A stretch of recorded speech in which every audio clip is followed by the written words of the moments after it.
So now we all have arrived. It's all right. Now this place has been chosen because they said that there are lots of horrible people the other way around. Still we are having their problems. All right. See, you must know these are modern times. And modern times have lots of complications. सर्व मंडळी आली का? तर आधी इंग्लिशमध्ये सांगते आणि मग मी मराठीत सांगेन. कारण काय ह्या लोकांना अगदी काहीच समजत नाही. ते बरोबर नाही. In these modern times, a place which is supposed to be a holy place becomes the most unholy place. It's such a topsy-turvy condition these days. And when we are trying to establish something very fundamental, it's like a little seedling that has to come out of the stones. You see. It has to fight lots of things, so we have to keep our brains intact and be sensible about everything. And try to see what we can achieve through our patience and understanding. It's very important. Today, I think, is a very great day for all of us. Because this place is the place of Virat, of Sri Vithala. It's the place where Sri Vithala appeared to a devoted son. And when he asked him that you better stand on a break, he stood there. And they say that he stood there waiting. Some people say that the statues that we see came out of the Mother Earth on this sand. And that's what Pundarikaksh carried, saying that these are the ones who came to see me and my parents. I was busy with them. So they are standing on the same brick which I threw.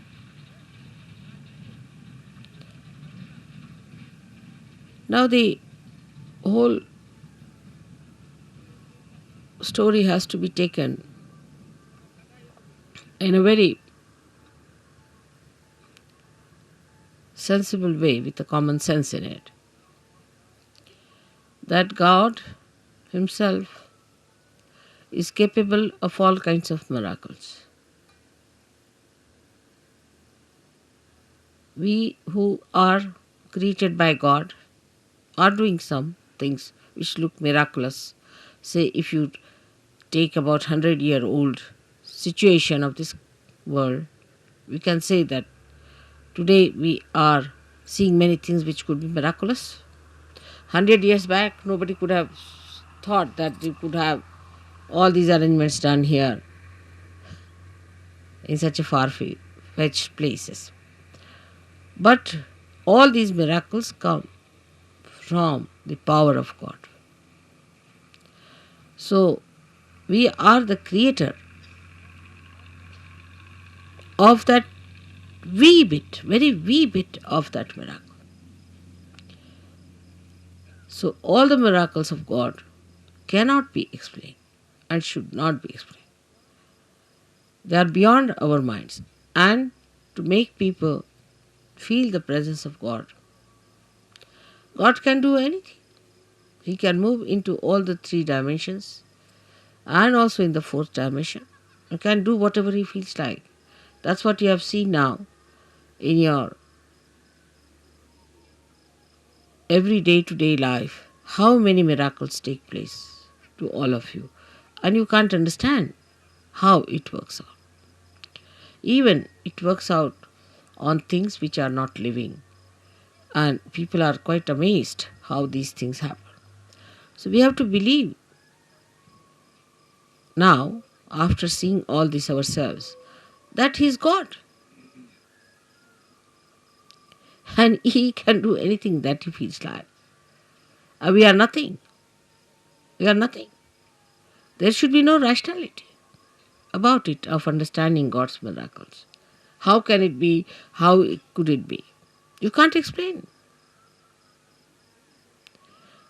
Only when you achieve that state of mind where you believe through your experiences that God is all powerful.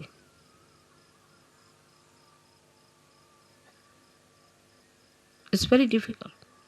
This concept is very difficult because we are limited people. We have limited powers.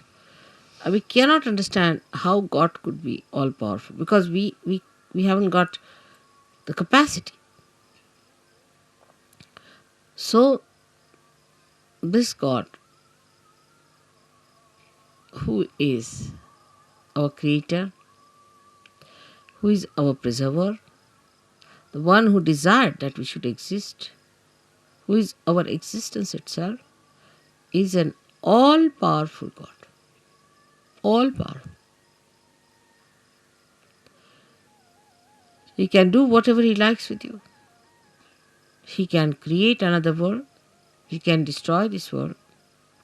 It's only if he has to desire. My idea of coming to Pandharpur for Shiv Puja was this, that Shiva represents the spirit. And the spirit is residing in all of you, in your hearts.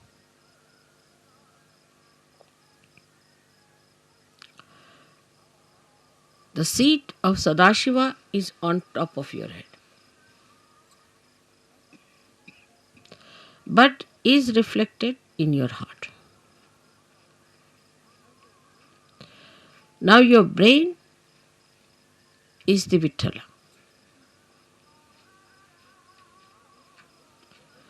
So to bring spirit to your brain means enlightenment of your brain.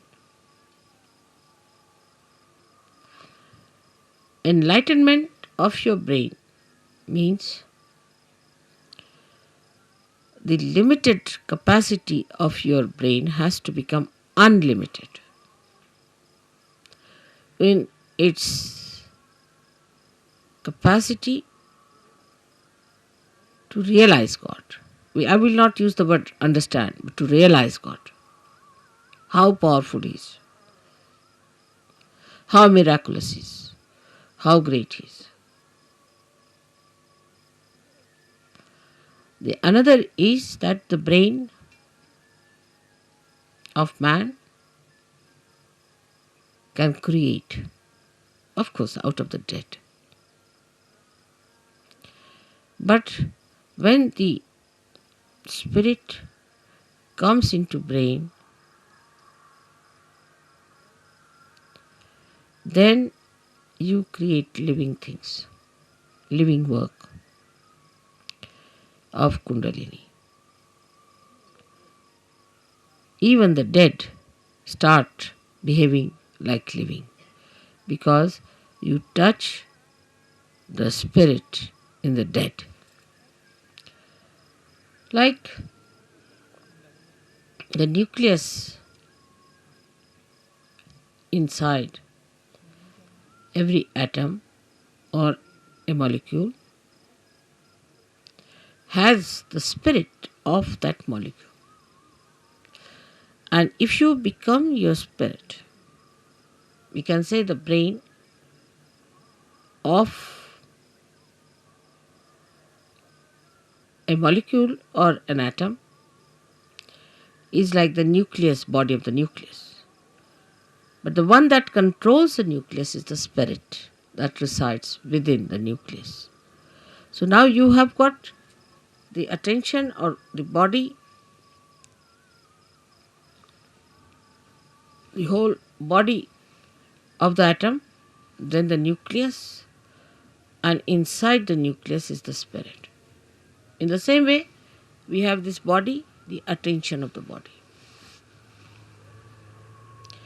And then the we have the nucleus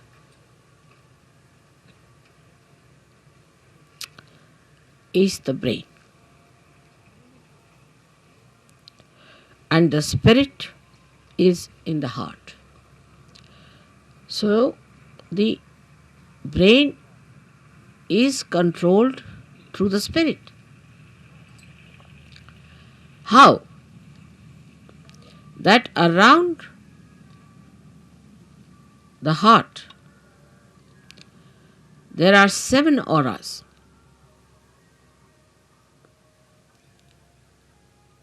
which can be multiplied into any number. 7 raised to power 1600, which are the ones which watch the 7 chakras raised to power 1600. 16,000, sorry. Now this spirit is watching through this aura. Watching, I am again saying watching. Through this aura, can you sit down?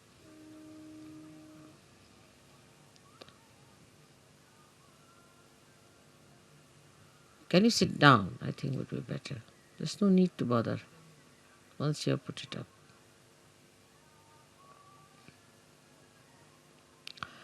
This aura is watching the behavior of your 7 centers in your brain.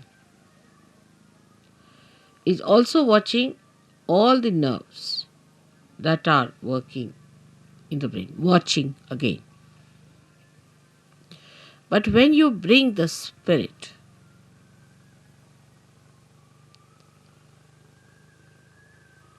into your brain, then you go 2 steps ahead. Because when your Kundalini rises, she touches the Sadashiva, and Sadashiva informs the spirit. Informs in the sense reflects in the spirit. So that's the first state where the watching auras start communicating to your different chakras in the brain and integrating it. But when you bring your spirit to your brain, this is the second state. Then you really become self-realized in the full way. In the full way. Because then yourself, that is the spirit, becomes your brain. Action is very dynamic. It opens then the 5th dimension in the human being. First, when you become realized, collectively conscious, and start raising the Kundalini, you cross the 4th dimension. But when your spirit comes into your brain, then you become the 5th dimension, means you become the doer.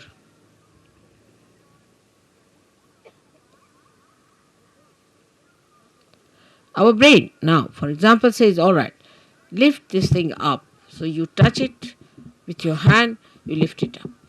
You are the doer. But when the brain becomes the spirit is the doer. And when spirit is the doer,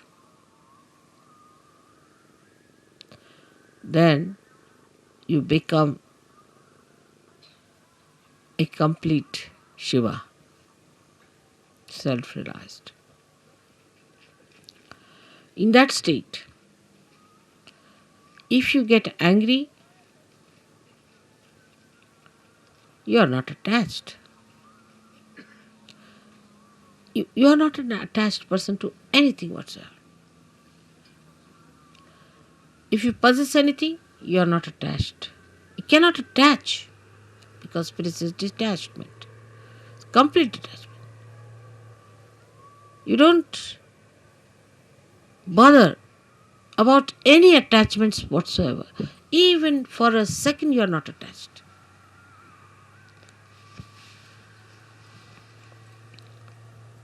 Now, I would say to understand the detachment of spirit, we should study ourselves very well, clearly. How are we attached? We are attached, firstly, by our brain, mostly by our brain, because all our conditionings are in our brain and all our ego is also in our brain.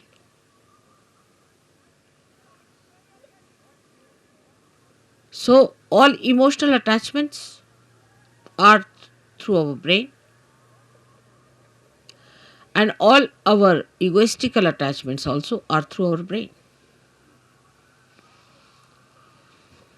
That's why it is said that after realization, one must try to practice the Shiva Tattva by practicing detachment. जरा मला शाल दे. जसं शिवाची फार थंड असणार सगळं. Now, how do you practice this detachment? सगळ्यांना English समजताय ना थोडं थोडं? Because we get attached to something, of course through our brain, but through our attention. So we try to do what we call Chitta Nirodh, is to control your attention. Where is it going? In the practice of Sahaja Yoga, if you have to rise higher, you have to improve your own instrument and not the instrument of others. This is one thing one should know. For definite. Now you just watch your attention, where is it going? Watch yourself. As soon as you start watching yourself, your attention, you will become more identified with your spirit. Because if you have to watch your attention, you have to be your spirit. Otherwise, how will you watch it? So now see, where is your attention going? First, the attachment is in all gross ways to your body. So we see Shiva, there is no attachment to his body. He sleeps anywhere. He goes to the cemeteries and he sleeps there. Because he's not attached, he can never be caught up by any booths or anything, nothing of the kind. He's detached.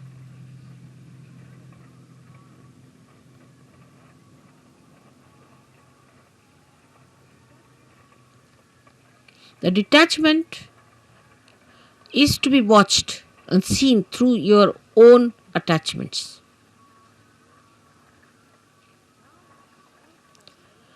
Now, because you are realized souls, not yet, the spirit has not come into your brain, of course, but still you are realized souls. So, what you can do is at least to watch your attention, you can do that. You can watch your attention very clearly by seeing where your attention is going. And then controlling your attention also you can do. Very simple. To control your attention, you have to just remove your attention from this to that. Try to change your priorities. all this has to be done now, after realization, a complete detachment. So the body demands comfort. Try to make body uncomfortable a little bit. Try. What you think it to be comfortable, try to make it little uncomfortable. That's why people went to Himalayas. See, coming to this place itself has caused us a lot of problems. But going to Himalayas, you can imagine. So after realization, they used to take their body to Himalayas. All right, go through all this. Let's see how you act. So what you call the penance side starts now. In a way, it's a penance which you can do very easily because now you are realized souls. With enjoyment, little. Try to make this body. For Shiva, it doesn't matter whether he is in a cemetery or in his own Kailasha or anywhere.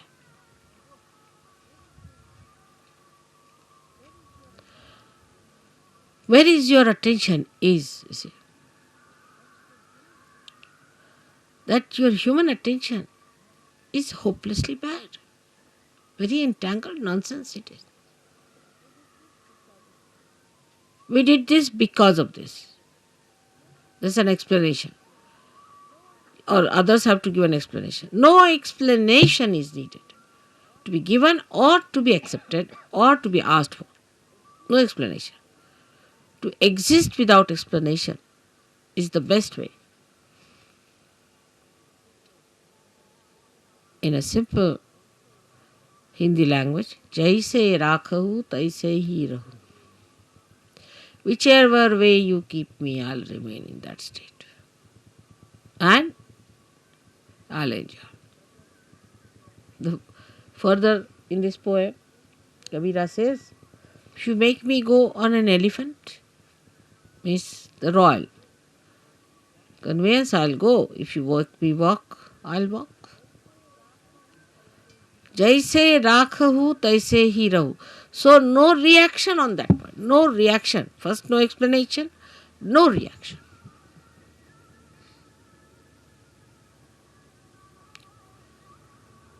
Now, second is about food.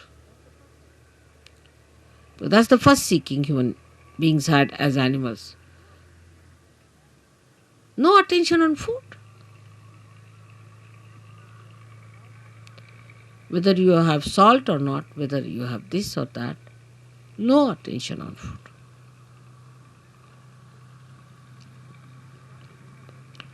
Actually, you should not remember what you ate this morning. But we think as to what we are going to eat tomorrow. We consume food not for running this body, but for sort of a more satisfaction of tongue pleasures. Once you start understanding that pleasure is a sign of gross attention, any kind of pleasure is a very gross sensationalization. Sensations. Very gross it is. But when I say no pleasures means doesn't mean that you should become serious people and people of sort of as if somebody is dead in your family. But you should be like Shiva. So detached. She came on a bull which was running very fast to get married. He was sitting on a bull with 2 feet like this, you see. And the bull is running fast and he's holding the bull. The feet like this.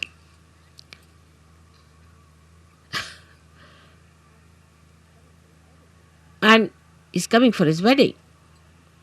And with him are coming people with one eye, without noses, all kinds of funny people coming with him. And his wife feeling quite embarrassed at the nonsensical things people are talking about Shiva. He's not bothered. What's his reputation would be this thing. But that doesn't mean that you become hippies. You see, this the problem is that once you start thinking like that, you become hippies. Many people believe that if you try to behave like Shiva, you become Shiva. Many believe that way. That if you take ganja, you become Shiva, because Shiva is to take ganja, because was consuming all that to finish off from this world.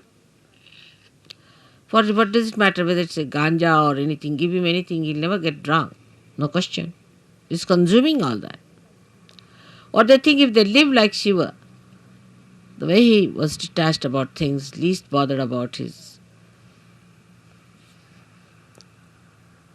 appearances.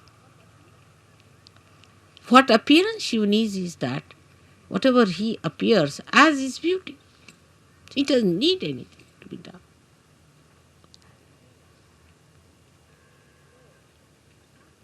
So, attachment to anything is ugliness. It's ugliness. It's nonsense. But you can dress up whatever way you like. Or even if you are in the most ordinary dress, you look the most magnificent person. But it's not that if you say that, all right, so in these circumstances, let us go about on a one sheet wrapped around. The beauty that has evolved within you through spirit gives you that power that you can wear whatever you feel like. Makes no difference to your beauty. Your beauty is there all the time. But have you achieved that state? And that state only you achieve when your spirit enters into your brain. With ego-oriented people is more difficult. And that's why they cannot enjoy things. At the slightest pretext, they topple down. And spirit, which is the source of joy, just doesn't come. Doesn't show. The joy is beauty. The joy itself is beauty. But that is a state one has to achieve. Attachments come by various methods. If you go a little ahead with it, then you have attachments of your family. What will happen to my child? What will happen to my husband? What will happen to my mother, to my wife? This, that nonsense. Who is your father and who is your mother?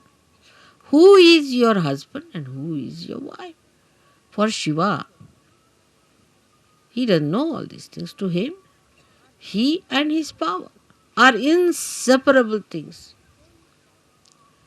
So he stands as singular personality. There's no duality. When there is duality, then only say, my wife. You can't say, my nose, my ears, my hands, my. Go deep down. Till you say my, there is some duality.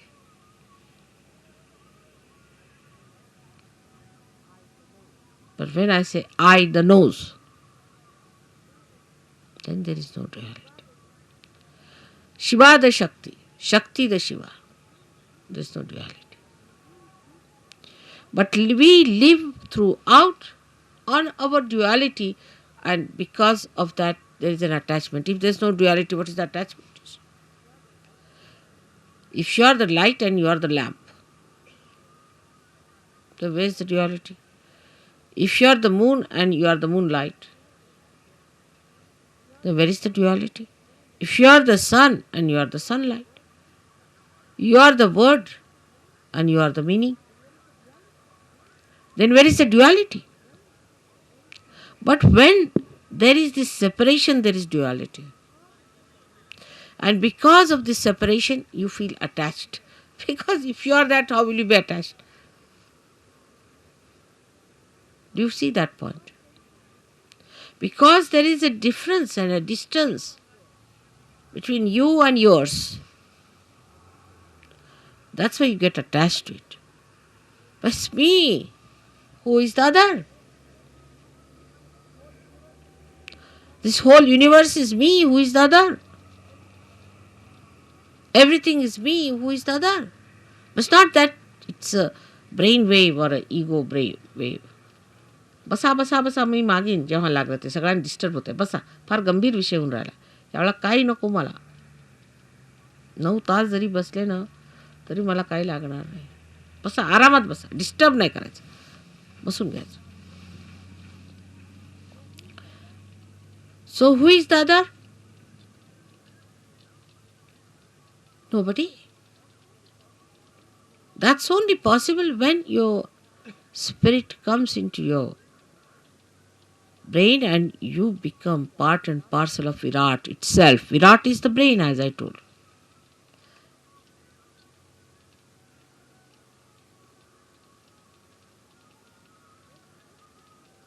Then everything that you do, when you show your temper, when you show your affection, when you show your compassion, anything, is the spirit that is expressing.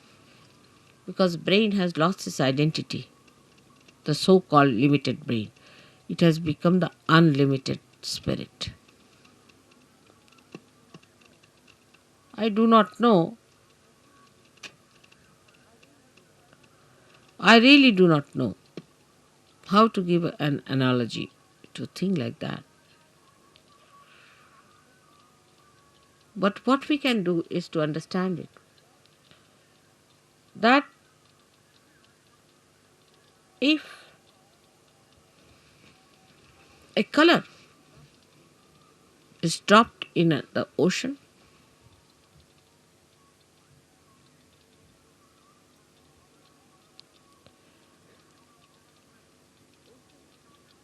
the ocean becomes colorful.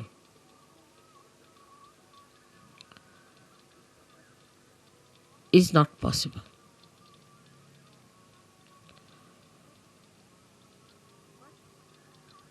But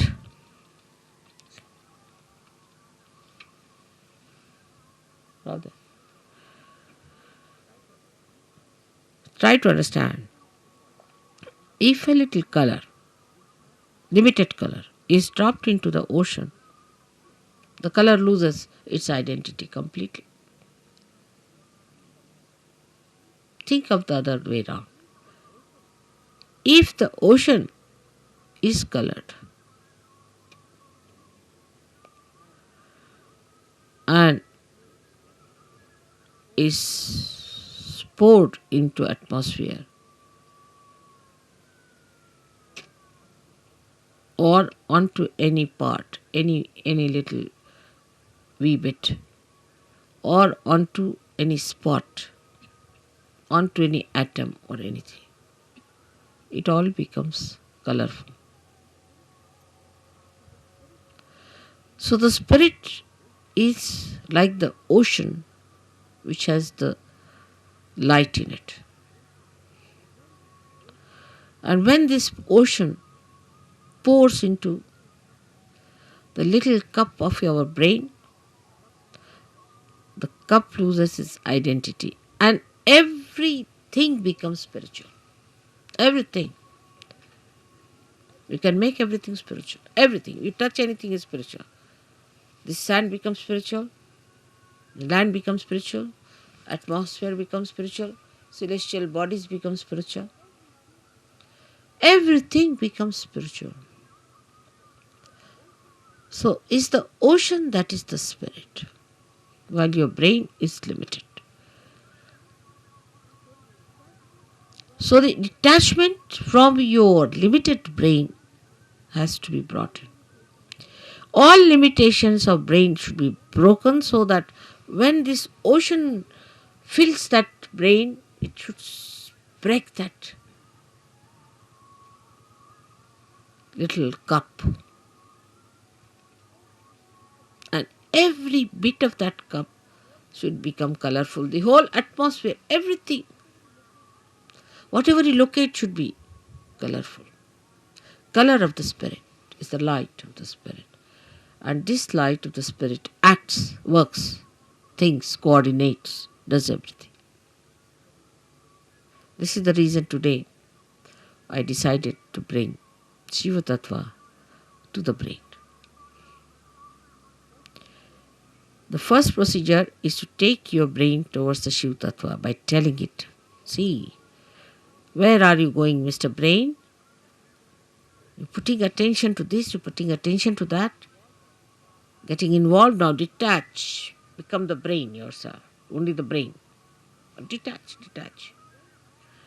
And then take this detached brain, completely filled with the color of the Spirit. It will automatically happen. As long as you will have these limitations to your attention, it will not happen. So one has to really deliberately do this tapasya. Every individual. I'm with you. So you don't need any puja that way. But that state has to be achieved. And for achieving that state, you need the puja. I hope so many of you will become the Shiva Tattvas in my lifetime.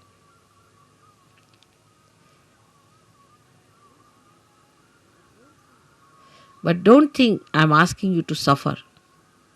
There is no suffering in this kind of an ascent. If you understand that this is the complete joy state, that is the time when you become Nirananda. That's the joy named in the Sastrara. The name of the joy is Nirananda, and you know your mother's name is Nira. So you become Nirananda.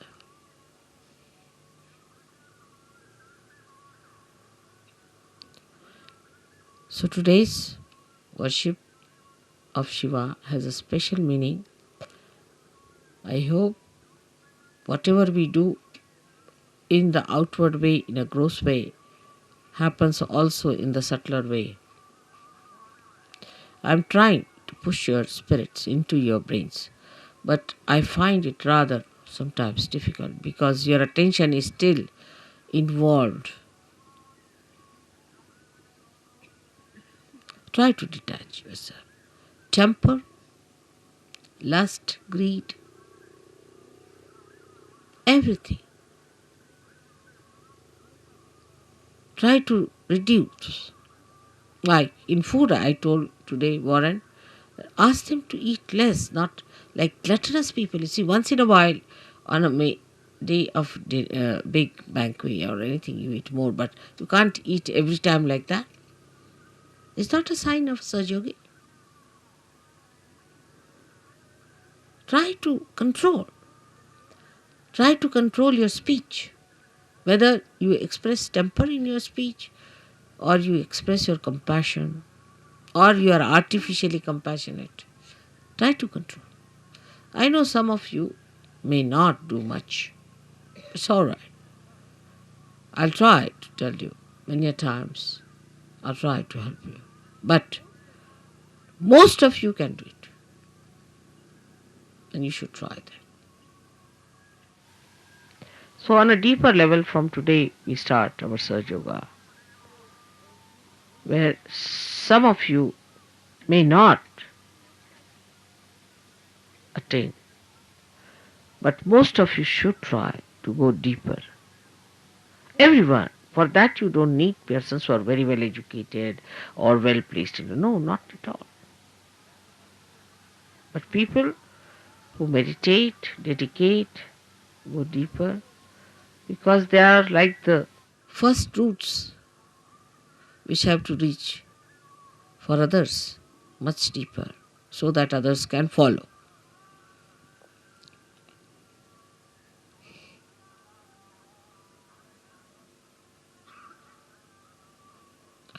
Now for today's puja, we'll have a very short Ganesh Atharvashesh. Just a not washing my feet or anything much on it. But it's a saying of Atharvashirsha. And you can put म्हणजे शिवपूजेला पाय वगैरे धुवायची काही गरज नाही, कारण ते शुद्धच आहे. Shiva is all the time clean, pure, immaculate. So what are you going to wash the immaculate? One may say that, Mother, when you wash your feet, we get your vibrations in the water, but so detached that there's no need to wash at a state where you get completely washed, completely cleaned out.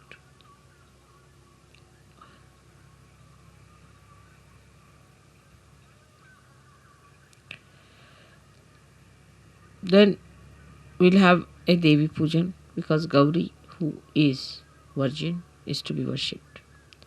So we'll say the 108 names of the Virgin. Then we'll do the Shiv Puja. I'm sorry, I cannot tell you everything in one short speech all about this. But detachment must start expressing itself in your realization. Detachment. What is surrendering is nothing. Because when you are detached, you are surrendered. Automatically. When you are holding on to other things, you are not surrendered. That's all. What is there to surrender me? I am such a detached person, I don't understand all that. What am I to get out of you? I am so detached. Nothing.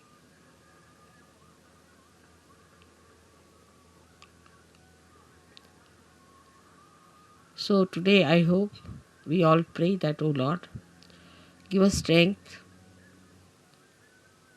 and that source of attraction by which we give up all other attractions of all the pleasures of joy, of ego, of everything that we think of. But we should fall into the pure joy form of the Shiva Tattva. Absolutely. I hope I've been able to explain to you why I am here today and why today is a very big day. You all who are here are especially very lucky people who should think that God has been kind to you, that He has chosen you today to be here to listen to this.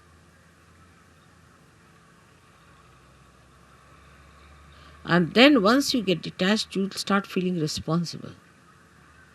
Abhiyukt, responsible. But the responsibility, not giving ego, but responsibility which is executing by itself, which is expressing by itself, manifesting by itself.